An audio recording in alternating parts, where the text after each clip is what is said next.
Bueno, Julio, cuando quieras, empecemos nomás. Bueno. Perdón, Espera un Julio. momento. Es lógico ¿Sí? y todos sabemos que hoy vamos a escuchar cosas que nos habló Juan la semana pasada. ¿M? Y es lógico, porque el trauma cervical está dentro del trauma raquimedular. ¿Ah? Entonces, Sí. Julio hoy nos va quizás a refrescar algunas cosas de la semana pasada y nos va a agregar aquellas que no estuvieron en la semana pasada, como es el tratamiento de las fracturas cervicales. No el tratamiento en sí, sino el manejo de la fractura, el manejo inicial de la fractura. No nos va a decir si hay que operar o no hay que operar, pero sí algún detalle en el medio. Bueno, cuando quieras. Sí. Estaba haciendo la prueba y aunque traté de hacerla cortita, siempre se extiende uno un poquito. Está bien, no hay problema. Bueno, cualquier cosa estoy abierto a las críticas, todas las que quieran después. Sabés Bueno, que ahí sí. voy. Bueno, trauma cervical. Vamos a hablar sobre manejo inicial y el diagnóstico. La charla la preparé en base a una revisión que hice. Traté de hacer una búsqueda mes y todos los resultados que me dieron en los 10 años previos fue de donde saqué la información. Si omití algo, pues pido disculpas. Bueno, empecé con anatomía para refrescar un poco de lo que estamos hablando. Es una región que tiene muchas estructuras anatómicas. Entre estas, bueno, 7 vértebras. Las dos primeras son con características especiales, como son el axis y el atlas, discos, ligamentos, articulaciones. Todo esto nos va a generar lo que es la parte de estabilidad con la parte muscular también. En esta región también está incluida un sistema vascular amplio, con venas, arterias, dos sistemas arteriales, vísceras, que pueden ser la causa de la muerte del paciente y no la lesión cervical en cuanto a la parte de las vértebras, en las que está el sistema respiratorio, digestivo, y un sistema nervioso donde está la médula espinal, las raíces, un sistema simpático y parasimpático. Para hablar del trauma cervical, entonces dividimos la columna en una parte cervical alta y una parte subaxial, que es la parte cervical baja. Entonces la columna cervical alta está comprendida por los cóndilos occipitales, el atlas y el axis, y ellos mantienen una relación especial mediante un sistema ligamentario que ayuda a restringir el movimiento, ya que en esta región de la columna se da el 50% de la flexoextensión y la rotación. Y la restricción de ese movimiento lo que permite es proteger la médula espinal.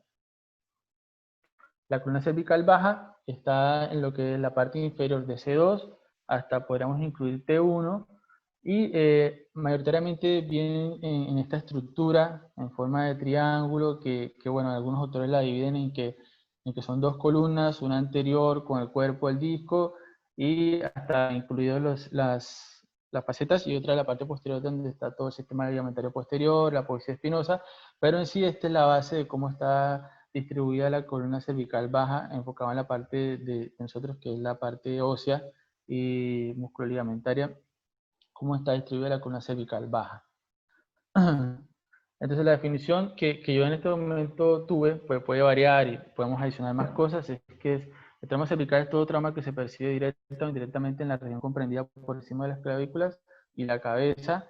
Bueno, y todo eso conlleva a múltiples lesiones. En este caso vamos a enfocarnos en lo que es la columna cervical y la médula. Datos de la epidemiología de esto, dice que Estados Unidos presenta 30 a 46 casos por millón y 500.000 casos de lesión espinal al año, la mitad vienen por un trauma en la columna cervical. Bueno, bajé acá a Brasil, que es nuestro vecino más cercano, y tienen trabajos como este donde dicen que la epidemiología de ellos de que predomina en el sexo masculino en una edad entre los 20 y los 40 años. La región más afectada está entre C6 y C4 y la vértebra C5 es la que más fracturas presenta. En su mayoría son por accidentes de tránsito y caídas de propia altura. El 54.1% presenta algún tipo de déficit neurológico, desde parestesia hasta una lesión completa. Las de la columna subaxial son las más frecuentes más que las altas, y eso está dado por las características anatómicas, ya que la parte alta presenta más espacio para la médula y es más permisible para algunos movimientos de luxaciones o algunas compresiones. Y la más frecuente en las de tipo C son las de tipo B, que más adelante hago un pequeño recuento de cómo clasifican, sin entrar en la clasificación de detalle, que es de otro tema. Bueno, los objetivos en cuanto al trauma cervical es detectar la deformidad, el dolor y la inestabilidad, ya que la inestabilidad, viendo en todos los artículos, lo que te indican primero es que vos debes tener claro que es inestabilidad, porque la inestabilidad en la columna cervical es sinónimo de una lesión medular. Para esto es primordial una historia clínica y un examen físico. Bueno, una historia clínica que debe estar estructurada en cuanto al mecanismo del trauma, el tiempo de evolución, más datos básicos. No es una historia clínica que esté llena de la mayor cantidad de datos posibles, sino los más útiles, que son en realidad esos que acabo de mencionar. El examen físico debe ser estructurado para evitar pasar por alto una lesión y es importante el uso del ASIA score para hablar del daño neurológico. Y bueno, todos mencionan, o la gran mayoría menciona en sus revisiones, el uso de las Canadiense Spine Rule, que son reglas para evaluar de manera práctica y sin dejar pasar por alto lesiones que puedan presentarse en la columna cervical del uso de las imágenes como radiografías y tomografía, que explico más adelante. Bueno, entonces definimos como estabilidad la capacidad de la columna cervical de mantener su forma y función bajo cargas normales. Cualquier dolor o limitación es índice de que podríamos tener una inestabilidad. Y la inestabilidad, como mencioné anteriormente, es un sinónimo de una lesión neurológica en cuanto al trauma cervical. De esta manera, analizamos y clasificamos lesiones esqueléticas, lesiones neurológicas y lesiones asociadas y no asociadas de la columna cervical. La historia clínica debe contener la edad del paciente, la actividad que realizaba en el momento del trauma, hora y mecanismo del trauma y déficit neurológico previo. También estado de conciencia, el alcohol, las drogas que usaron y el estado del acompañante. Todos estos son datos que nos pueden indicar hacia qué parte enfocarnos y tener en cuenta si este compromiso es importante o podemos ir descartando una lesión neurológica para así tener en claro qué manejo vamos a ir llevando en la secuencia del trauma cervical. Los mecanismos peligrosos de trauma son, según las Canadiense Spine Rules, caída de más de 1 metro, trauma o carga axial sobre la columna cervical, accidentes vehiculares mayores a accidentes vehiculares, expulsión del vehículo, un accidente en bicicleta o cuatriciclo o una colisión con un bus o un camión o un track, como llaman ellos. En cuanto al examen físico, lo primero es determinar si el paciente está consciente y alerta. Las 3 esferas, como siempre nos enseñan, consciente, alerta, orientado, ya que eso nos define inmediatamente en un algoritmo en el que todos están de acuerdo entre si el paciente va a una evaluación que se hace con más calma o si debemos pasar directamente a imágenes diagnósticas, donde todos están de acuerdo que en este caso del trauma cervical, el estándar de oro hasta el momento es la tomografía. Pero más adelante le hablo de las otras imágenes. Se pasa a la inspección y palpación, si se permite, porque también tenemos una categoría donde hay pacientes que se pueden evaluar y pacientes que no se pueden evaluar. Los que no se pueden evaluar también entran en ese momento en la categoría de los que deben ir a una tomografía o en su caso de que no la hay, a imágenes diagnósticas. Pasando al estado de conciencia, la palpación y la inspección, determinamos si hay dolor o no, hacemos la parte de evaluar los movimientos del paciente. Entonces, evaluamos con una rotación hacia cada lado si completa 45 grados de rotación. Si se detecta dolor en alguno de los movimientos, se detiene inmediatamente el examen físico y se pasa a estabilizar la columna y a la toma de imágenes diagnósticas.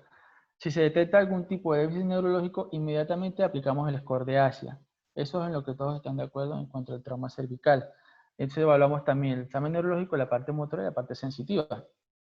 Después de aplicar el ASIA, vamos directamente a las imágenes diagnósticas. Entonces, para una evaluación rápida, de un artículo que tomé la gran mayoría de los datos, nos ponen esta tabla donde dice, bueno, una evaluación rápida puede hacerlo evaluando sensibilidad de C2 en el occipucio, C3 en el cartílago tiroides, C4 en la escotadura external y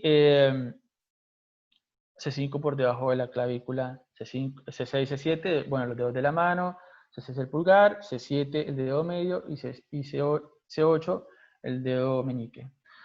Y también valorar la parte muscular, como habíamos venido hablando en los temas previos. Bueno, quería hacer énfasis en que, bueno, se debe usar el ASIA Score para parar un poquito en esto, porque es muy importante aplicarlo. Una vez que se detecta el daño neurológico, es una de las mejores herramientas que tenemos, usar el ASIA Score para el seguimiento y pronóstico y también para determinar tratamiento de una lesión neurológica. ASIA significa American Spinal Association, es una hoja que viene estandarizada, viene en inglés y en español, presenta a la parte derecha quién es el responsable, la hora de quien lo realiza, te deja evaluar el lado izquierdo y el lado derecho, vas a realizar una evaluación motora y una sensitiva. La misma planilla te indica los valores y cómo funciona cada uno, teniendo desde 0 a 5 en la parte motora, desde donde no hay movimiento hasta donde compite o no con la gravedad, todo está explicado en la hoja. También te permite colocar la puntuación en cuanto a la sensibilidad entre tacto fino y dolor, y también te dice, si lo ven acá, cómo evaluar eso, si no hay respuesta a la sensación que estás provocando o si está alterada. Después de eso, haces una sumatoria discriminada de cada uno y por último, detallas el nivel neurológico de la lesión, teniendo en cuenta que es el último nivel donde se encuentran completamente estable, o sea, donde se encuentra desde la parte motora como sensitiva a ese nivel. Y hay otras variaciones también de nivel incompleto. Eso para el pronóstico y seguimiento y para poder hablar que el paciente, si tiene un cambio, va a necesitar de un manejo quirúrgico inmediato. También evaluar en estos pacientes cuando llegan las lesiones en piel, las características de dolor, el tono simpático que puede ser indicativo de que hay lesiones que pueden causar un shock neurogénico. Y bueno, la diferencia que he encontrado en estos artículos es que estos pacientes con shock neurogénico presentan bradicardia, hipotensión, hipotonía muscular, pero lo importante es que mantienen un pulso distal normal. Y bueno, importante también evaluar la escala de coma de Glasgow, donde también nos indican en algunos artículos de revisión que un Glasgow menor de 14 con un trauma de alta energía o mecanismo peligroso como los que vimos anteriormente, también son indicación de una tomografía de columna cervical. Estas son algunas cosas que mencionan siempre que buscamos el trauma cervical y las imágenes, y hablan de lo que es el Nexus y las reglas, el Canadian Rules, para que tengamos en cuenta cuando leamos esta bibliografía. Bueno, el Nexus son los criterios que establecieron para no tener la necesidad de realizar estudios imaginológicos tipo radiografía o tomografía. Entonces, son de pacientes que se encuentran alerta, consciente, no tuvieron un trauma peligroso, no tienen déficit neurológico focal. Más que todo son pacientes que te vas descartando para no tener la urgencia de una imagen diagnóstica. El Canadiense Rules es parecido, solo que adicionan la parte del examen físico, donde hablábamos de la parte de la rotación, de los 45 grados, y además de eso incluyen la parte de la edad, donde te habla también de los pacientes mayores de 65 años, tienen riesgo, y esos son indicativos para realizar tomografías. Bueno, entrando en las imágenes diagnósticas, la radiografía de perfil es creo que entrando en lo que son radiografías, la de mayor utilidad para evaluar algunas lesiones en el trauma cervical. Entonces, se trata de que, por lo menos, cuando tengas una radiografía de perfil, esta te muestre desde el occipicio, desde el occipucio hasta T1.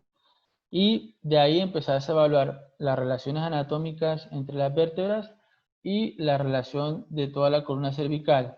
Para poder ayudar también tenemos algunas líneas que te ayudan a evaluar eso. La línea vertebral anterior, la vertebral posterior, la línea interespinosa, que siguen una forma armónica, y si ves algo alterado en esta forma, puedes encontrarte ante una lesión que le esté produciendo inestabilidad y por eso se pierde la forma. También los espacios interespinosos, ¿sí? Espacios intervertebrales donde están los discos, si se pierde esa forma armoniosa entre esos espacios, puede ser indicativo de que esto se haya alterado a causa del trauma cervical y debemos profundizar en el estudio de este paciente. También podemos en la radiografía, cuando tienen buena calidad, evaluar el espacio retrofaríngeo, que también cuando está alterado es síntoma o sinónimo de que hay edema y puede haber una lesión que esté cerca de esta alteración. Tenemos también la radiografía de frente, que nos permite ver la relación de las apófisis interespinosas, las relaciones entre las articulares y también los tejidos blandos. Otra radiografía importante es la radiografía transodoral, donde podemos ver las masas laterales del atlas y la odontoides. Ahí podemos ya evaluar una gran parte de lo que es la columna cervical alta. La relación, si se pierde en este tipo de radiografía, lo que tenemos que mirar es las relaciones que hay entre las odontoides y las masas laterales, ya que esta relación siempre es constante, tanto en rotación como en flexión o extensión se mantiene constante. Entonces, la pérdida de una de esa relación o asimetría que podamos evidenciar acá nos puede indicar de que hay una lesión en la columna cervical alta. La tomografía es el estándar de oro, según la mayoría de los autores, para el diagnóstico de las lesiones cervicales en el trauma cervical. Te permite evaluar las relaciones articulares, la integridad ósea con mayor calidad que lo hace la radiografía, y bueno, con los estudios que han hecho y comparaciones se han dado cuenta de que tiene una alta sensibilidad para detectar estas lesiones. De todas maneras, aún así, bueno, estos son estudios que apoyan lo que estoy diciendo, de que la tomografía tiene una alta sensibilidad y nos ayuda a detectar, o más que todo, alta especificidad para descartar lesiones de la columna cervical. La resonancia es de gran apoyo. La resonancia, cuando usamos la tomografía y hablamos de que es el estándar de oro, no quiere decir que no vamos a usar las otras imágenes. La resonancia es un apoyo para esos pacientes que o están inconscientes o después de la evaluación inicial, la radiografía es normal, la tomografía es normal, pero persisten con dolor y ni hablar, si persisten con un déficit neurológico, la indicación es una resonancia. Además de esto, otra indicación de las resonancias, según los autores, es que debemos tener una resonancia previa al intento de reducir una luxación para tener una idea de cuál es el estado del disco, ya que un disco un disco que esté muy protruido o esté en una ubicación en la que al realizar la maniobra de reducción nos puede causar una lesión neurológica mayor si no tenemos en cuenta en cómo se encuentra ese disco en esa lesión. Evaluamos las lesiones medulares, tejidos blandos, las estructuras ligamentarias y también nos permite ver el edema óseo que no nos permite ver la radiografía y la tomografía. Tener en cuenta que la fractura de tipo 2 es la más frecuente de todas las fracturas cervicales, más frecuente en la población mayor de 75 años y se da con traumas de baja energía, por eso la importancia de las radiografías transorales en estos pacientes. Este es un esquema que hace la Western Trauma Association para la toma de las decisiones. No es dogmático, es solamente una guía para nosotros tener en cuenta que hay pacientes que se pueden revisar, pacientes que no se pueden revisar, pero que ellos también apoyan el hecho de que la tomografía es de gran utilidad en estos pacientes. Pacientes que están conscientes o no se pueden revisar, tomamos la tomografía y de ahí nos darían otras pautas de tratamiento, como conservar o no el collar cervical y evaluar la posibilidad de tener una resonancia. O tenemos una fractura que muestra un patrón normal. Entonces, es un poco como un resumen para tener en cuenta y claro lo que son las imágenes en el trauma cervical. Y es, no realizo radiografía, sino tengo esto en cuanto a centros donde una radiografía es es un estudio que lleva a mucho gasto en sus recursos. Entonces, no radiografía si el paciente no está inconsciente, no es un mecanismo peligroso, no tiene daño neurológico, ahí pienso en no realizar una radiografía.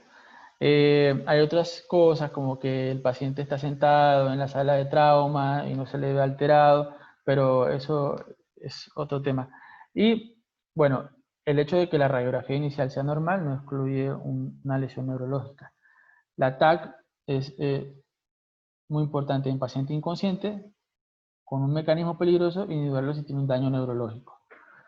Si tengo duda, realizo una resonancia y una TAC. Si tengo la TAC, realizo la resonancia. Si solo tengo radiografía pero sigo con duda, realizo la tomografía. Otra cosa que mencionaban es, si tengo una lesión facetaria, debo intentar realizar un angiograma por la relación anatómica que tienen las vértebras cervicales con el sistema arterial que presenta por los agujeros transversos. Y la angioTAC o angioresonancia si hay signos o síntomas de un síndrome vertebrovascular. Hay que hablar también del SIBORA. El SIBORA es pacientes que presentan una alteración neurológica en la que podemos sospechar un daño en la columna, una lesión medular, pero que no tiene ninguna alteración radiográfica. El SIBORA es un resumen de la sigla de Spinal Cord Injury without Radiographic Abnormality. La mayoría de estos pacientes recuperan su estado funcional de base y según lo que hablan es que ha venido en disminución el SIBORA desde que se empezó a usar la resonancia. O sea, capaz que ahora sí detectamos las lesiones que antes no veíamos y que por eso se diagnosticaban como SIBORA.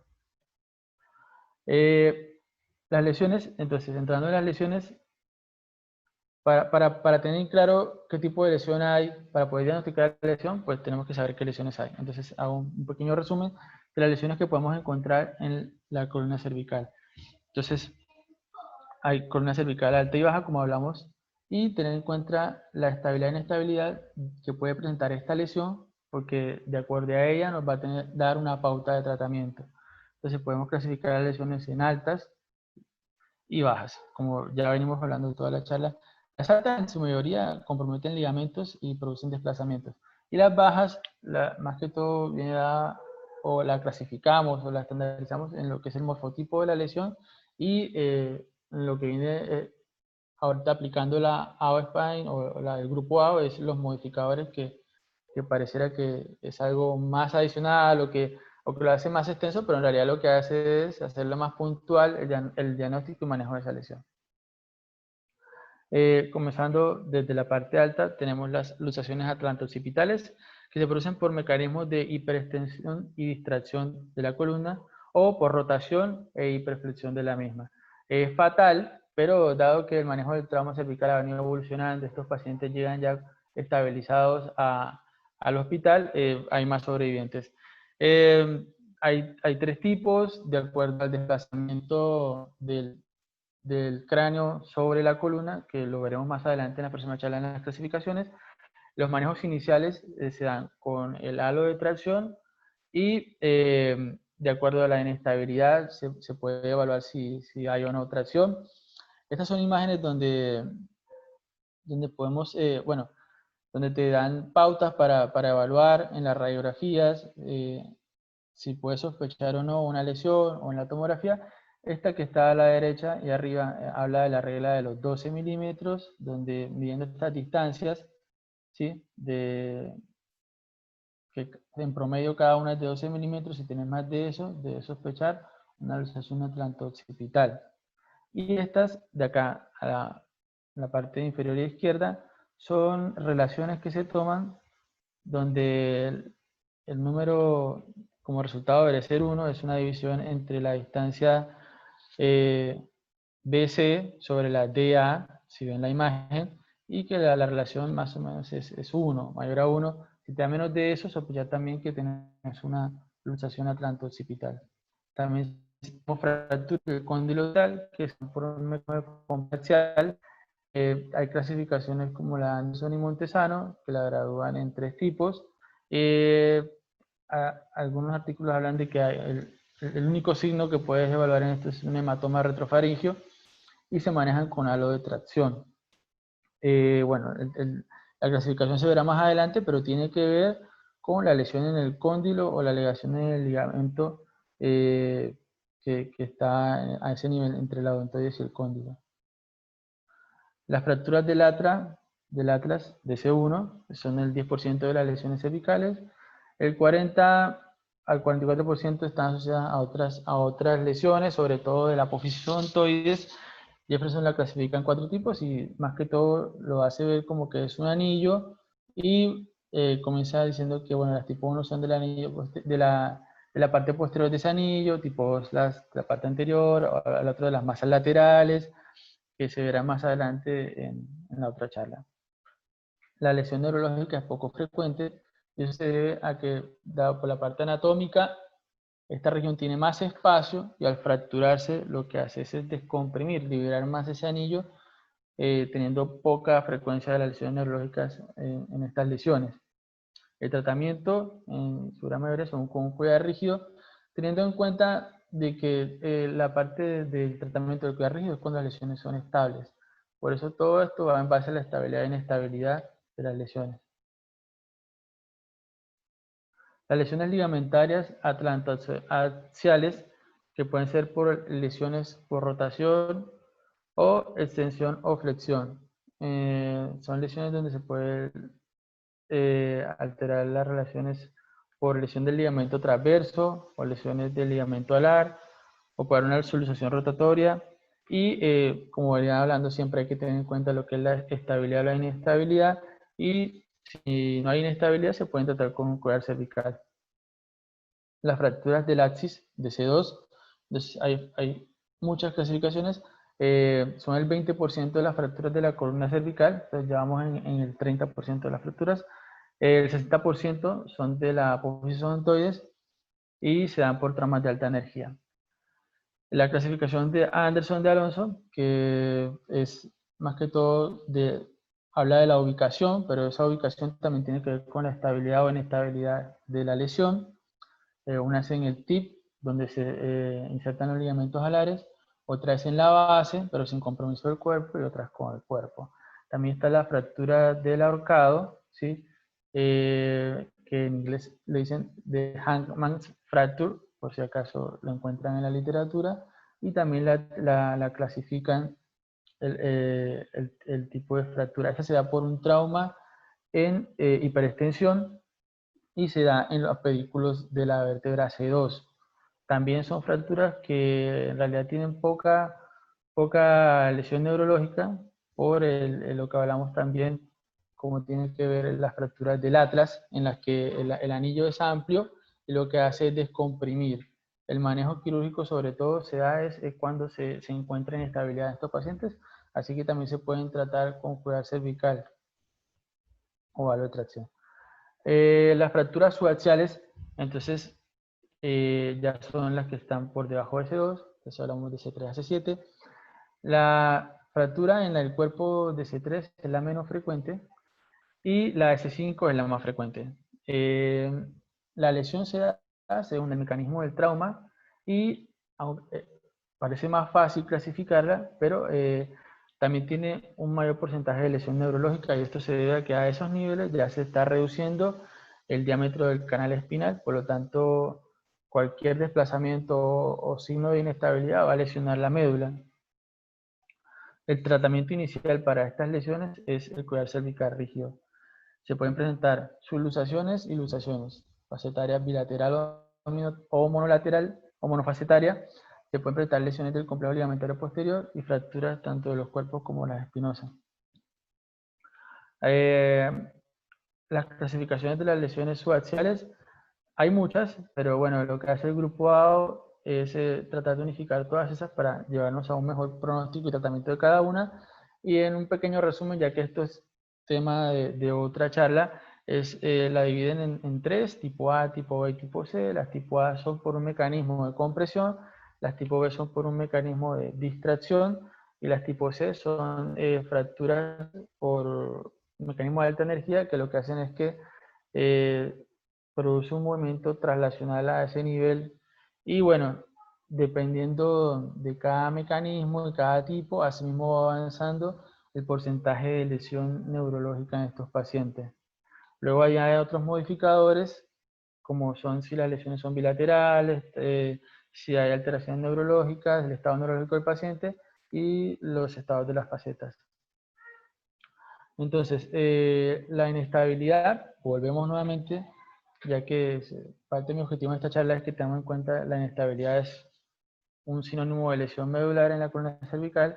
Entonces, el grupo de trauma de la Sociedad Alemana de Ortopedia de la sesión de columna cervical habla de que tenemos que tener en cuenta estos criterios para hablar de inestabilidad en la columna cervical, y es una solución de una articulación facetaria que tenga menos del 50% de superposición, fractura de una articulación facetaria con más de 10 milímetros o 40% de la superficie articular facetaria afectada, relación sagital de más de 3.5 milímetros o más de 15 grados en una diferencia entre los ángulos de los platillos, que lo explico acá adelante en estas imágenes, que esto es un ángulo de diferencia, o sea, un ángulo de platillo monosegmentario.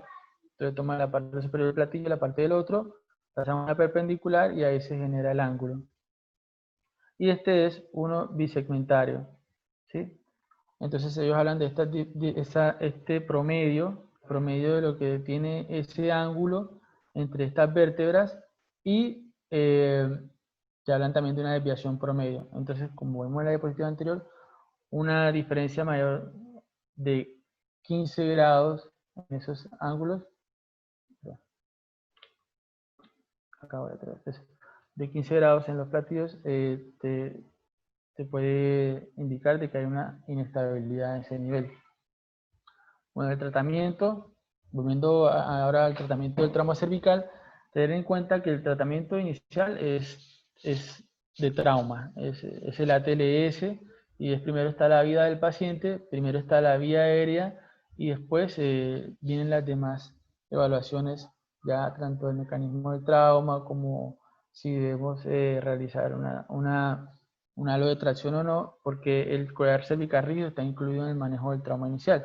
El collar cervical rígido tampoco debe impedir que el paciente se asegure la vía aérea, ya que ellos indican de que si se mantiene una alineación de la columna cervical, se puede realizar el proceso de intubación sin problema, y han demostrado que no hay mucha diferencia entre una intubación con videolaringoscopio o una intubación clásica mientras se mantenga la alineación de la columna cervical. También entra en este caso la terapia con corticoides, que es discutida, y bueno, los medios de estabilización con collar cervical rígido, halo de tracción y manejo quirúrgico. Bueno, el tratamiento prehospitalario es una de las cosas más importantes, porque desde aquí ya viene el tratamiento del paciente con un trauma en la columna cervical.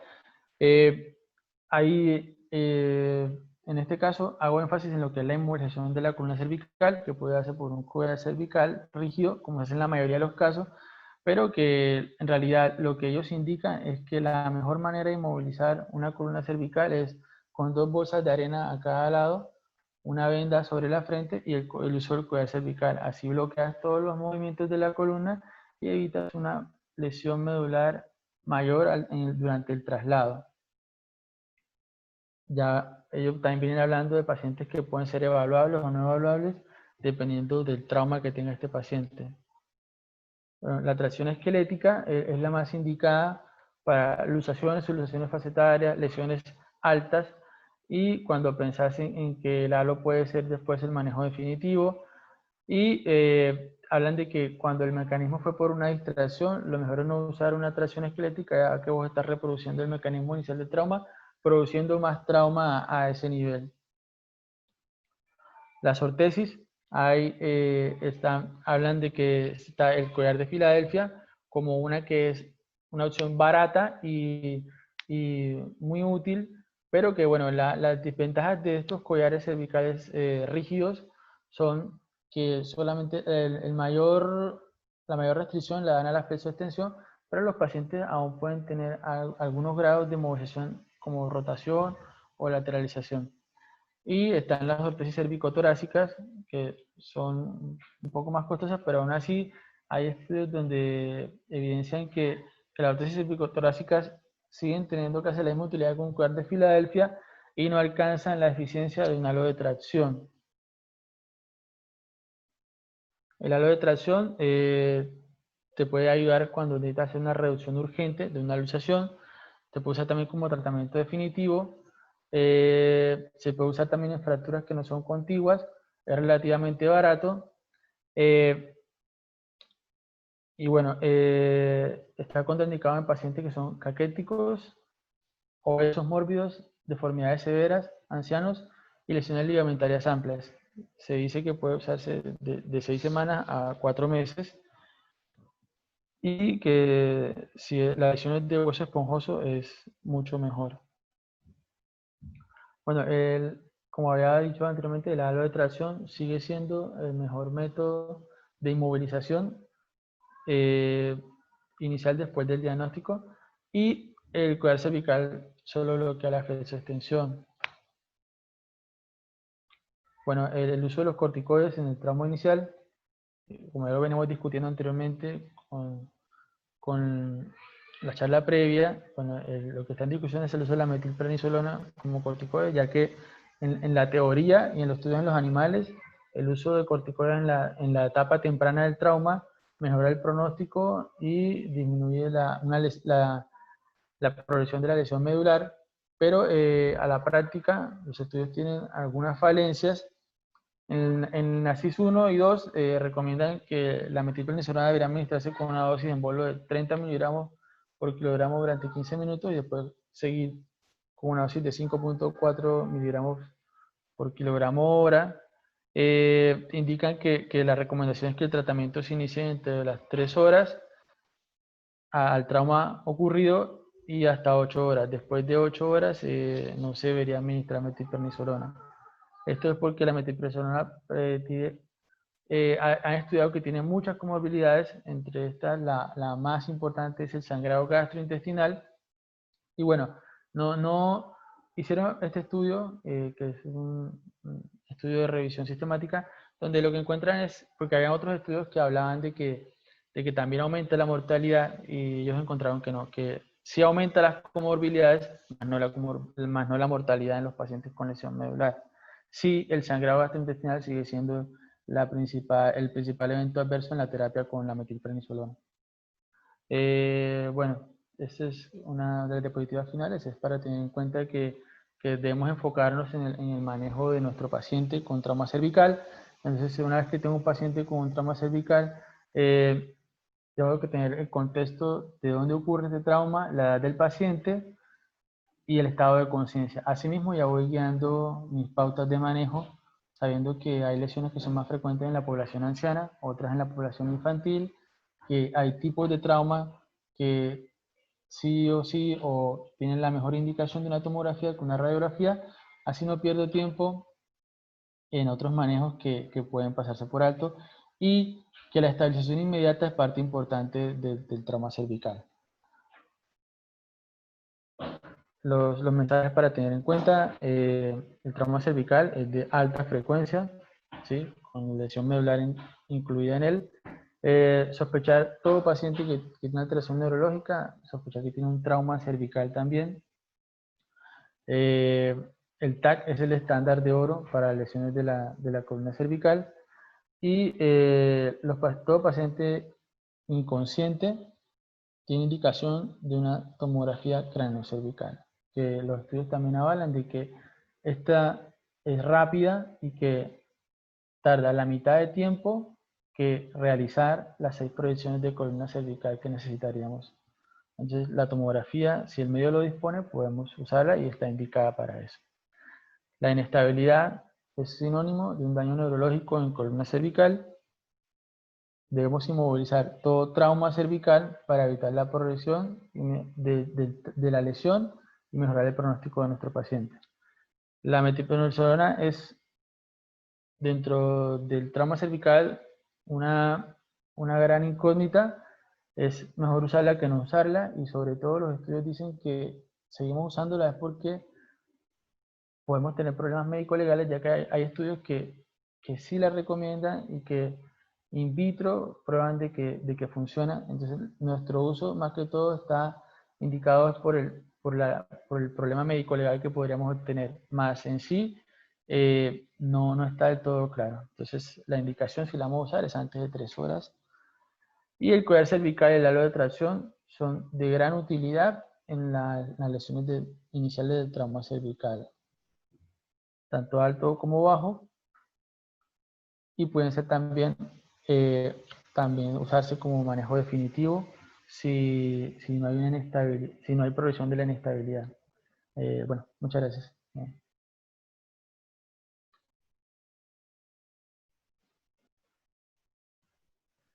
Gracias, Julio, muy bueno. ¿Consultas, dudas, preguntas?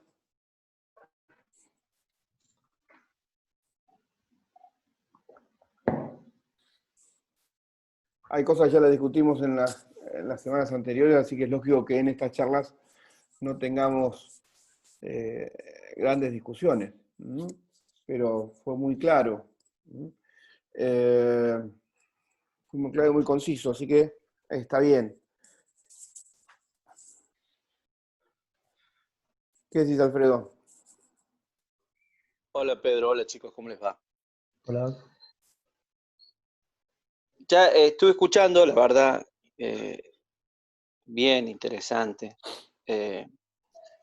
Si nos ponemos a ver, para que no quede una discusión más, obviamente que ya hablamos de la otra vez, como decía Pedro, de metilprednisolona y su uso, pero también hablaste del Asia, que está muy bien, la clasificación, perfecto, hablaste de ese cuadro, que es muy bueno, y la verdad que también lo charlamos. Pero también charlamos la mayoría de las veces sobre otra clasificación neurológica que es un paralelismo o podría comportarse como tal. ¿Vos te acordás de Frankel? Frankel, sí. Sí, es más sencillo el Frankel. Es más subjetivo, más que más sencillo. Al no ponerle valor, es subjetivo. Para mí es un Frankel, para vos es un Frankel A y para mí es un Frankel B. Y quizás los dos tengamos cierta razón. Y para mí es un B y para Alfredo es un C. En cambio, al ponerle valor y al especificar qué función motora tiene el C y el D, se puede tratar de dilucidar un poco más el cuadro real que tiene el paciente. Y al hacer la escala, y bien, no solo la escala, sino al conformar bien la planilla, en la suma final, si es, qué yo,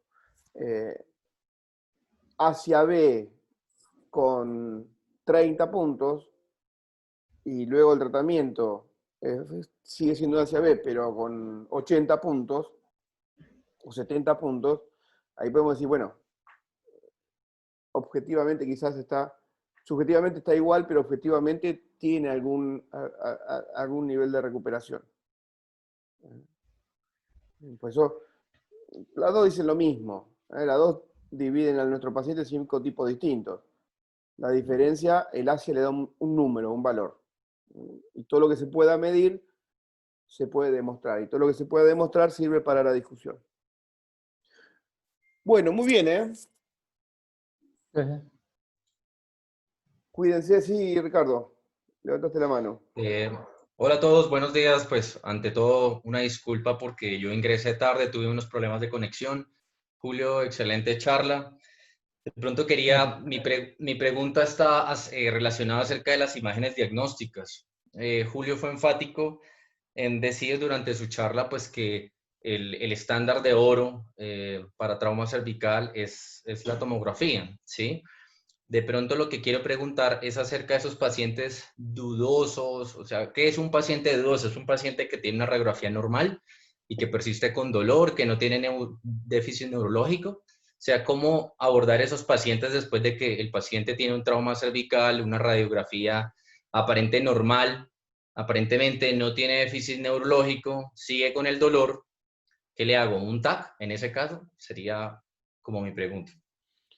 Sí, sí, Sí, Doc, Julio. no, yo lo dije en la charla, sí, ese es de hecho el esquema habla de eso también, y es paciente que vos tenés duda, tenés indicada la tomografía. El solo hecho de que vos dudes de que sepas si está bien o no, ya te indica una tomografía, y te lo avalan muchos estudios y que son revisiones sistemáticas bien hechas, y hay mucho, todos están de acuerdo en eso. No sé qué más decir. Yo creo que acá hay que distinguir, Ricardo, el tipo de paciente. No es lo mismo un paciente que venga al servicio de emergencia directo del lugar del accidente, inconsciente, que Julio dijo estamos obligados a hacer un ataque de cerebro y columna cervical, a un paciente que venga al servicio de emergencia deambulando, que se merece el estudio, a un paciente que vaya con antecedente traumático a tu consultorio días después. Creo que varía. ¿Por qué la tomografía es del patrón oro versus la radiografía? Eso lo vamos a ver luego en otra charla, pero hay dos lugares que son ciegos para las radiografías, que es la charnela occipito-cervical y la charnela cervicotorácica. Como había en la guardia mucho error de diagnóstico, había un porcentaje alto de pacientes sin diagnóstico inicial, y esas dos zonas ciegas para las radiografías pasaban a ser visibles en la tomografía, fue que estos son trabajos del principio, fin de 90, principio del 2000, fue que ahora decimos el, el, el patrón oro de estudio inicial del trauma es la tomografía, que no nos hace el diagnóstico del 100% de las lesiones, 99.9. pero aproxima muchísimo. Las radiografías simples de cóndilos occipitales erraban el 45% de las lesiones. Si los hombros no quedan a nivel de C5 o C6, como quedan todos pacientes traumatizados que llega de emergencia con ambulancia por la contractura muscular, se nos pierde gran parte de las lesiones entre C4 y C6, que dijo Julio que es el segmento más afectado. La vértebra más fracturada es C5. Entonces la tomografía me saca del medio, deja de hacer el estudio una imagen monoplanar y nos hace una imagen tridimensional de la columna. Entonces nos ayuda mucho más al diagnóstico óseo. Queda para la resonancia cuando tenemos dudas de un trauma o una lesión blanda, disco o ligamento. Por eso, el dudoso es aquel que le hace radiografía, le hace tomografía, igual sigue con dolor, o empieza a presentar algún signo neurológico. Entonces, no vemos nada en la radiografía, no vemos nada en la tomografía, vamos a una resonancia. Luego hay situaciones particulares. Hasta este pensamiento, el Shibora se definía como un paciente con cuadro neurológico sin lesión osteoligamentaria en las radiografías. Eso era en la década de 80, 82, Pang y Winograd definieron el Shibora. Hoy, a partir que Gupta cambió la modificación, son lesiones que no se ven ni en la radiografía ni en la tomografía. Son lesiones que se ven en la resonancia. Sí, Alfredo.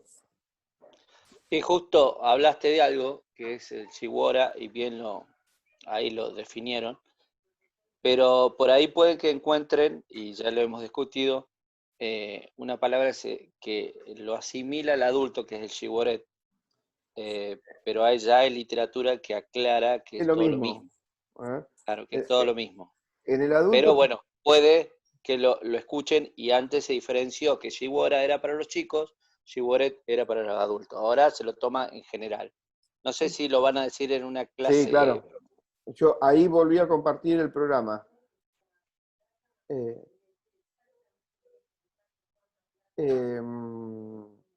Son sinónimos.